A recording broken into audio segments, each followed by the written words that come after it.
Assalamualaikum warahmatullahi wabarakatuh. Selamat pagi Bapak-bapak, Ibu-ibu. Ketemu lagi bersama saya. Hari ini kita akan belajar terkait permasalahan atau penyakit cedera muskuloskeletal. Nanti video ini akan saya unggah di YouTube, nanti dengan sakit mirsani di YouTube kalau misalnya ada waktu luang seperti itu ya. Ya, hari ini kita akan membahas tentang cedera muskuloskeletal atau cedera-cedera yang terjadi pada sistem muskuloskeletal kita. Untuk menghemat waktu, langsung saja kita mulai untuk pembelajaran pada pagi hari ini. Saya share dulu screen-nya. Oke. Nah, ya.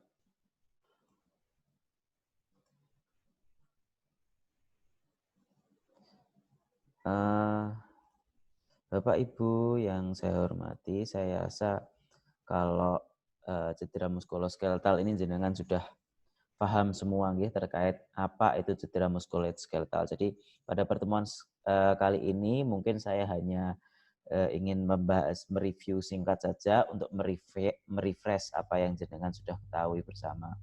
Jadi apa itu cedera muskuloskeletal? Cedera muskuloskeletal adalah cedera yang terjadi pada organ-organ ini, Bapak-bapak, Ibu-ibu. Jadi ada di organ kulit seperti munculnya jejas, luka, terus skin loss dan lain sebagainya. Ada di otot misalnya memar, ruptur dan lain sebagainya. Kalau di tendon, tempelan antara tulang dan otot itu bisa terjadi ruptur juga, bisa terjadi laserasi. Terus di syaraf ada neuropraksia, ada neurometsis, aksonometsis dan lain sebagainya.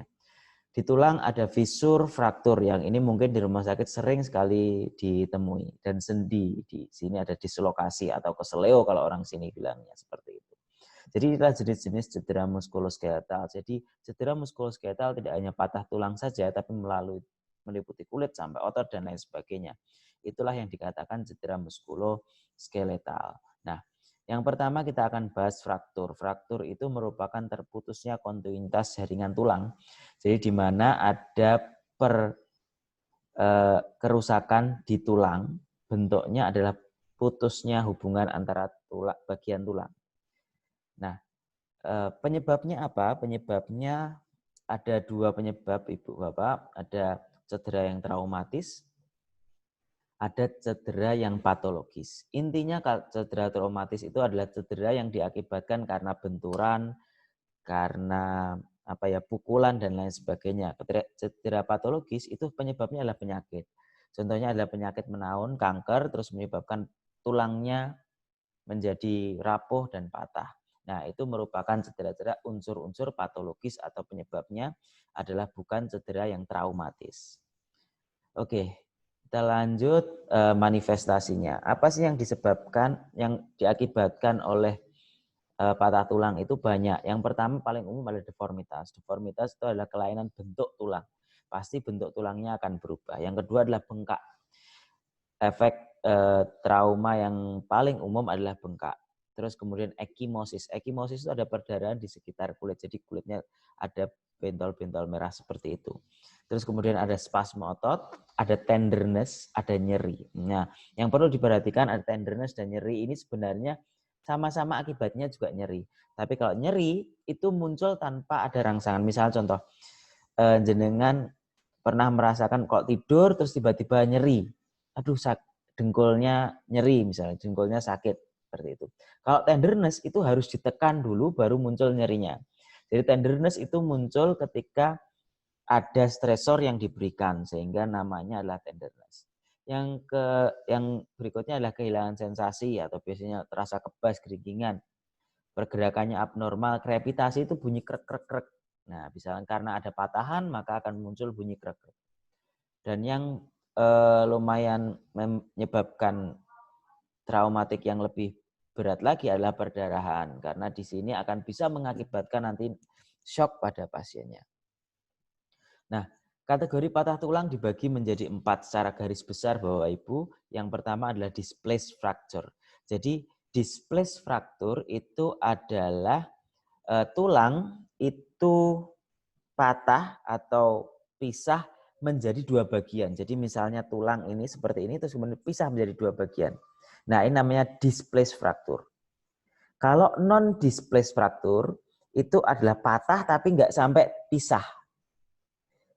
Jadi patah gini tapi nggak sampai pisah. Jadi dia tidak sampai terpisah, seperti ini namanya non-displaced fracture. Dan yang kedua, yang ketiga adalah closed fracture. Closed fracture itu ketika patahnya tidak sampai menembus keluar dari kulit. Kalau keluar dari kulit namanya adalah open fracture. Tapi kalau closed fracture itu adalah patah tapi tidak sampai menembus ke kulit. Seperti itu. Ini saya rasa jenengan sudah paham semua terkait ini. Lanjut saja. Nah, ini adalah jenis-jenis patah tulang. Jadi, apa itu jenis-jenis patah tulang? Yang pertama ada transverse, ada linear seperti gambar ini, ada oblique, non-oblique, ada spiral, terus ada green stick, ada comminute. Jadi ini penyebabnya macam-macam. Jadi misalnya orangnya jatuh dari ketinggian, terus kemudian menyangga dengan kaki, mungkin yang terjadi adalah comminute. Ketika orang itu dipukul sama orang, maka mungkin yang terjadi adalah green stick ini. Atau mungkin karena terputus karena benda tajam, maka yang terjadi mungkin oblique displace ini. Jadi macam-macam Bapak Ibu. Jadi penyebabnya berbeda, mengakibatkan jenis patah tulang yang berbeda. Nah, terapi non-farmakologi apa yang bisa dilakukan pada kondisi patah tulang? Ibu-ibu, bapak yang di UGD mungkin mesti tahu terkait ini. Yang pertama adalah proteksi. Jadi proteksi ini memungkinkan memberikan kedudukan yang baik pada posisi tulang. Yang kedua adalah reposisi. Jadi kita mereposisi tulang kembali pada posisinya. Karena tulang ketika tidak diposisikan sesuai dengan posisinya, maka ketika tumbuh, maka akan terjadi bentuknya deformitas seperti itu. Yang berikutnya adalah traksi. Traksi itu tarikan yang diberikan. Kenapa butuh diberikan tarikan?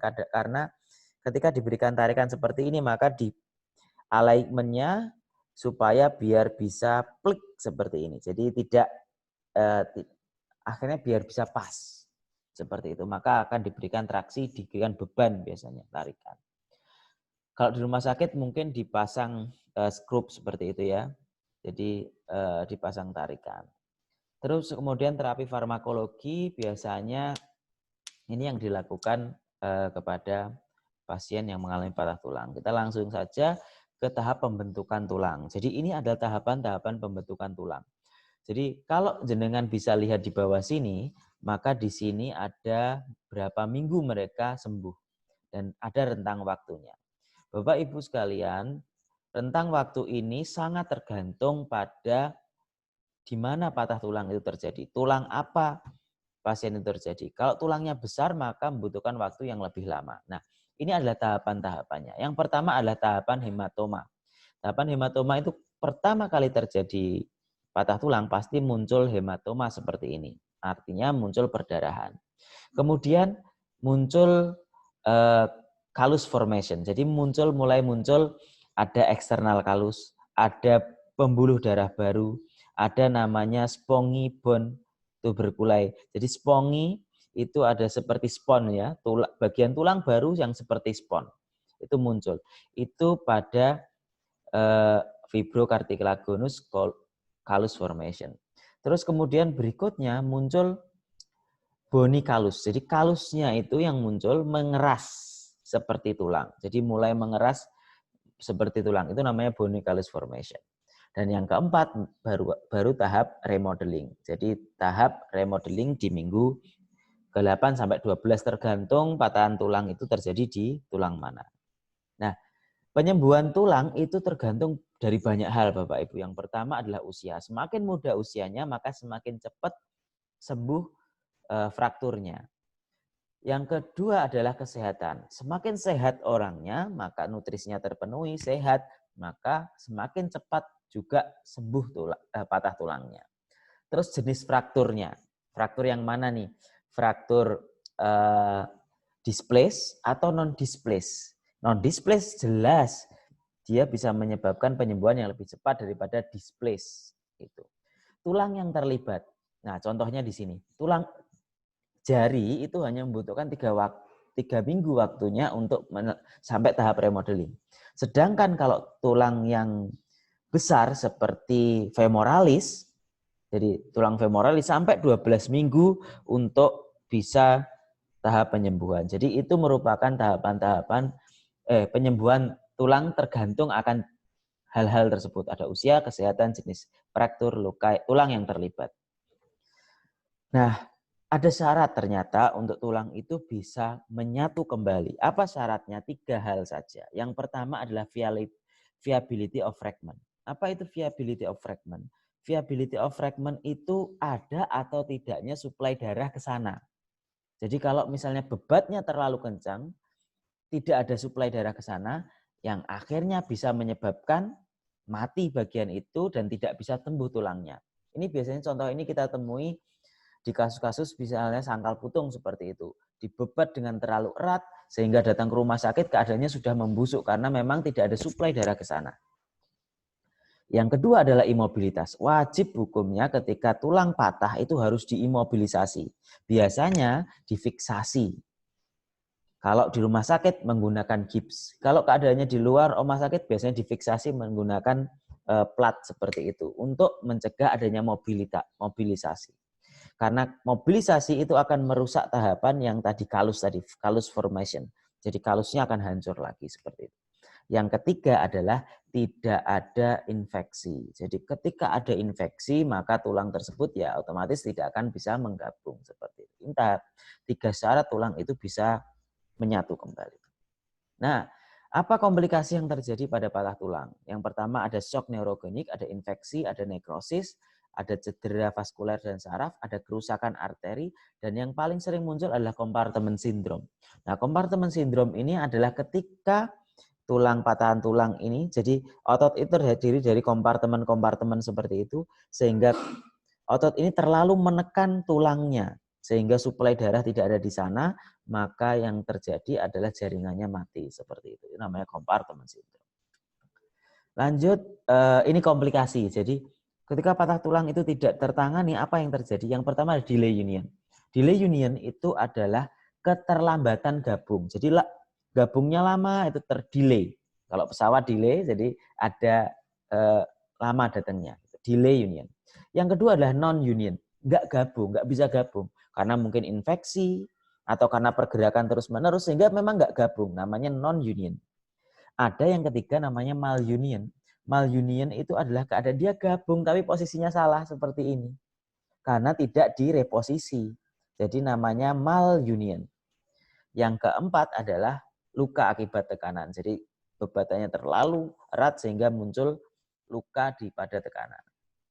Yang kelima adalah kaku di sendi. Jadi kontriktur ya, ada kekakuan dari sendi karena memang tidak pernah di room. Karena takut nanti sakit atau seperti apa sehingga terjadi kaku di sendi seperti itu. Nah,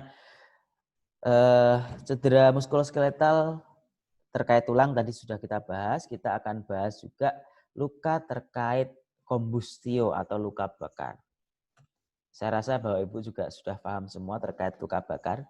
Di sini luka bakar itu ada 2 ya Bapak Ibu. Yang pertama yang akan kita bahas adalah luka bakar akibat panas, akibat listrik, akibat zat kimia, dan akibat zat-zat radioaktif.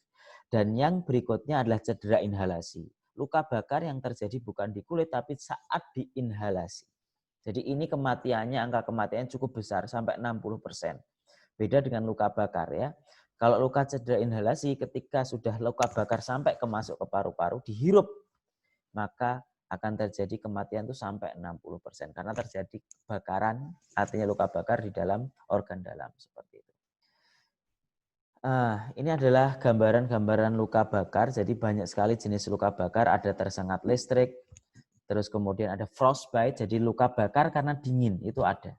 Jadi ketika naik gunung seperti itu terlalu dingin, maka biasanya menyebabkan luka bakar dingin, namanya frostbite. Jadi ada luka bakar api, panas dan dingin seperti itu.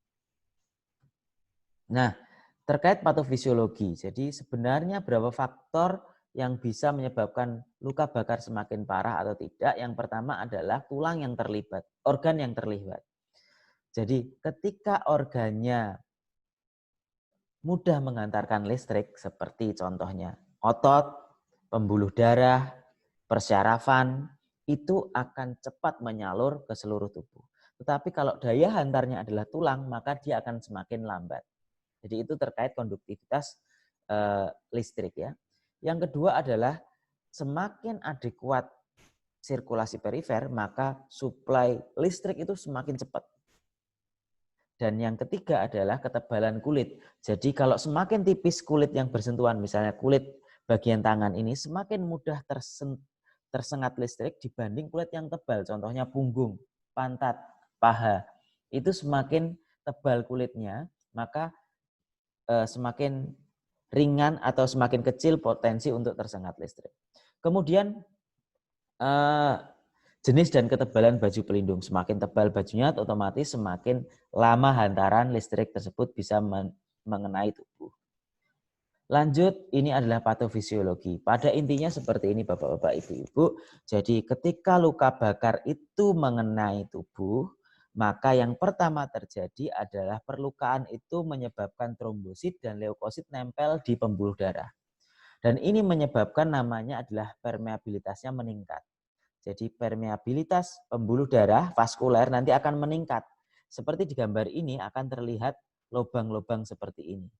Akibatnya apa? Kalau lubang-lubang seperti ini, plasma yang tadinya ada di dalam sini, maka dia akan keluar ke intersisil atau keluar dari vaskuler dan menyebabkan edema, bengkak.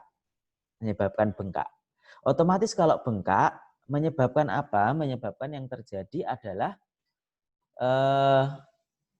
kebutuhan akan cairan meningkat karena cairan yang dalam sel akan keluar dari sel sehingga dia mengalami dehidrasi. Itu yang terjadi pada luka bakar. Nah, ini adalah gambaran-gambaran luka bakar ya Bu. Pada inti Bapak, jadi pada intinya adalah ketika semakin lama pajanan dari panas itu, maka akan terjadi efek yang lebih parah.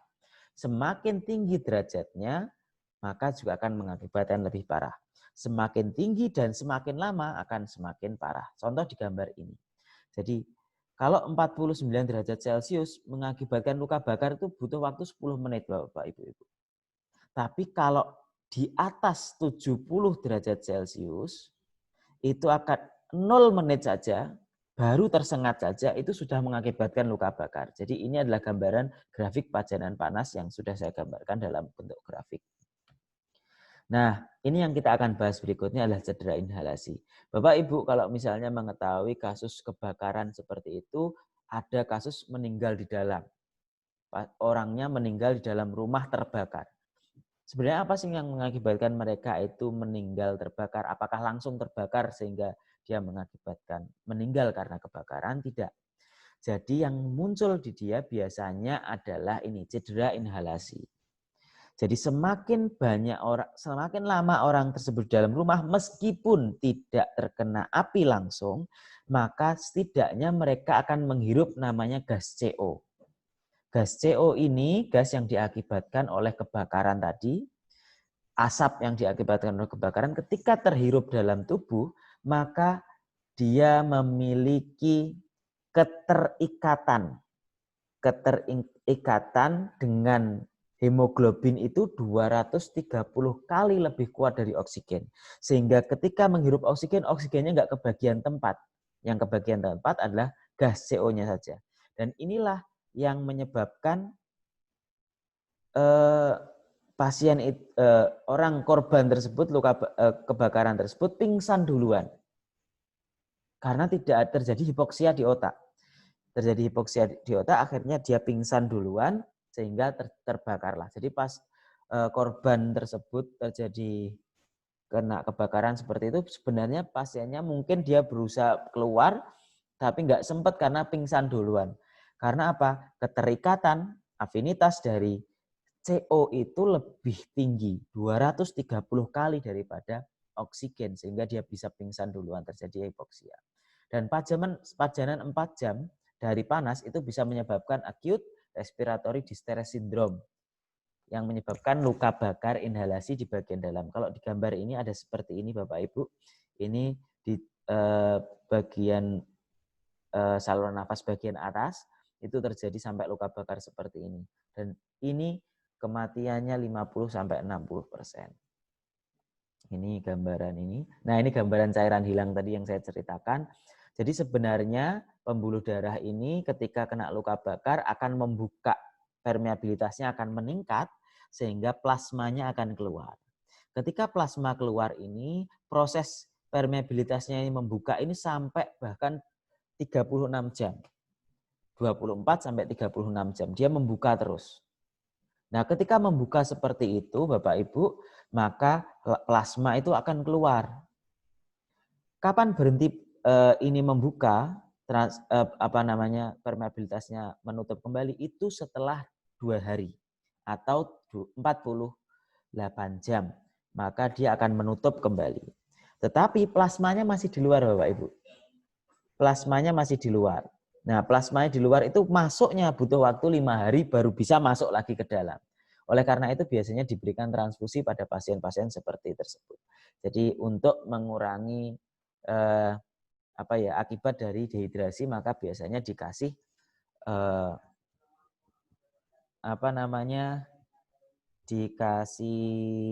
dikasih transfusi darah, gitu ya, pada pasien-pasien tersebut. Lanjut. Nah, ini luka bakar, derajat luka bakar ya, kita bahas. Nah, ini gambarnya. Derajat 1, derajat 2, derajat 3. Paling gampang menghafalkannya gitu. Di derajat 1, derajat 2, derajat 3. Derajat 1 itu biasanya muncul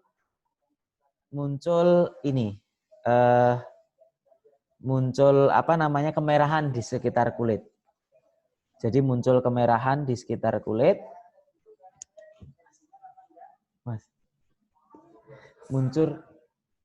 Muncul di sekitar kulit, jadi mohon maaf ya. Jadi muncul di sekitar kulit ada kemerahan di bagian kulit.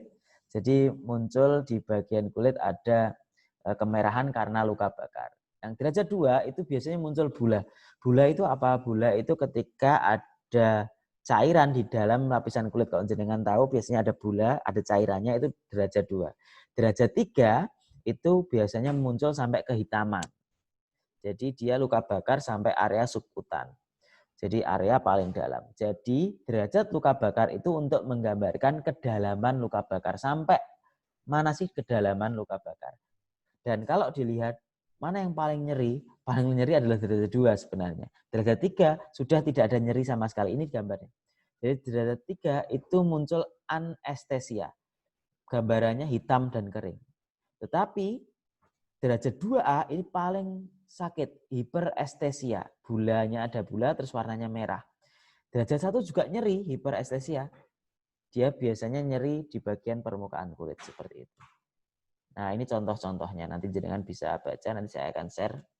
Nah, ini derajat 1, derajat 2, derajat 3 gambarnya seperti itu. Nah, ini saya bahas detail satu. Nah, yang berikutnya akan saya bahas adalah persentase luka bakar. Jadi kalau tadi melihat dari kedalaman, persentase itu melihat dari keluasan luka bakar. Jadi ini biasanya kita menghitungnya menggunakan rule of 9. Jadi kalau dada segini itu jenengan sakit lolos sendiri nanti. Terus bisa juga di rumah sakit menggunakan Palmar method. Tapi ini sangat tergantung lebar tangan dari pemeriksa ya Bapak Ibu. Jadi segini dihitung 1%.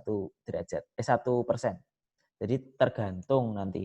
Tapi yang biasanya digunakan adalah ini, rule of 9. Jadi ini adalah gambaran-gambaran luka bakar derajat 2, luka bakar saya ambil foto sendiri akibat tersengat listrik. Jadi sampai patah. Ini luka bakar derajat 3, derajat 2, derajat 3 seperti itu nggih. Jadi ini gambaran dari luka bakar. Pada intinya Bapak Ibu, luka bakar itu dibagi menjadi 2. Derajat itu menggambarkan kedalaman, persentase menggambarkan keluasan. Jadi seperti itu. Saya rasa itu saja yang bisa saya sampaikan Bapak Ibu. Mungkin nanti akan saya buka link tanya jawab di Google Classroom. Okay? Terima kasih atas perhatiannya. Saya sampaikan terima kasih. Wassalamualaikum warahmatullahi wabarakatuh.